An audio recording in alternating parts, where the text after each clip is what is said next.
Oui, il y a beaucoup de tests sur la rotondité de la Terre disponibles, qui semblent tous conclure que peu importe où vous êtes sur la surface de la Terre, il est impossible de mesurer une courbure. Mais bien entendu, cela n'est pas suffisant pour beaucoup de gens, donc j'ai décidé de pousser un peu le test de la rotondité. J'ai utilisé quelques vues de ma vidéo sur la courbure des montagnes du Sud, prise depuis la côte sud de Wellington. Cette fois-ci, j'ai choisi quelques sommets proéminents et mesuré la distance et la hauteur au-dessus du niveau de la mer. Je les ai mis sur un graphique, comme vous pouvez le voir, avec un code couleur pour plus de facilité. Donc en fait, on peut tracer une ligne perpendiculaire à l'axe X, et partout, sur l'axe X, aux intersections avec les lignes du graphique, cela nous indique les proportions de l'arrière-plan.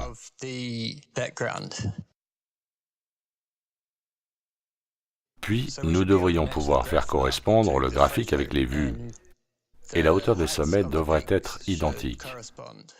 Et si cela fonctionne, alors c'est la preuve absolue que la rotondité n'existe pas. Cela est basé sur le principe que ce sont toutes des lignes partantes. Donc, comme vous pouvez le voir, j'ai ajouté quelques cercles concentriques partant du point de vue de la photo, pour que vous puissiez voir les distances relatives, et pour mieux expliquer que ce que nous voyons à l'arrière-plan est juste un angle de vision. Mais la hauteur des sommets a été extrapolée pour tenir compte des distances et des perspectives. Donc, voyons comment cela correspond.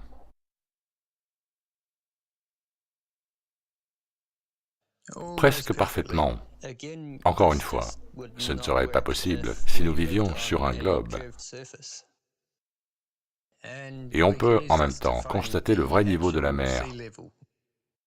On a un important faux horizon créé par les vagues et la houle, et le premier plan, à cause de la caméra qui se trouve juste quelques mètres au-dessus du niveau de la mer.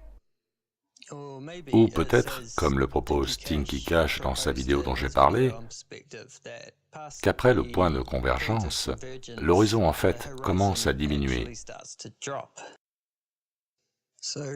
Donc cela me fait penser que les choses sont plus complexes que ce que les gens pensent. Et le fait que les sommets les plus éloignés ne semblent pas diminuer ou tomber m'amène à conclure que, sur un plan, les perspectives et les proportions fonctionnent très bien.